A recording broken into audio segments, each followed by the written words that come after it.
يا أهلا بيكم في حلقة من حلقات توم، وهنتكلم إن لازم نعلم ولادنا الرياضة. يا دكتور، حضرتك بتكتب أحسن أدوية في الدنيا، بس يا ريت وسط الروشتة تخلي الرياضة بند أساسي. الطفل اللي بيمارس رياضة مش بس جسمه بيبقى أقوى، ده تركيزه وتحصيله الدراسي بيزيد الضعف.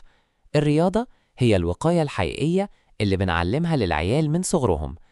ويا ست الكل، عارف إن الجدول زحمة بين دروس ومذاكرة وتمارين، بس صدقيني، الساعة اللي ابنك بيقضيها في الملعب هي اللي بتفرغ طاقته السلبية وبتبني شخصيته.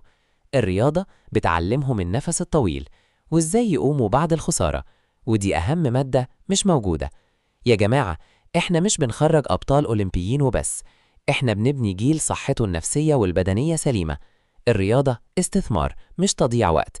علموهم الرياضة النهاردة، يشكروكم عليها العمر كله. الرياضة مهمة جدا في حياة ولادنا، ما تكونش واخد الموضوع بالمستحيل. ممكن يكون عند ابنك موهبة انت ما تعرفهاش وتغير حياته. مفيش حاجة بعيدة عن ربنا. ونضرب مثال بمحمد صلاح اللي كان من أسرة متوسطة. دمتم بصحة ونتقابل الحلقة الجاية.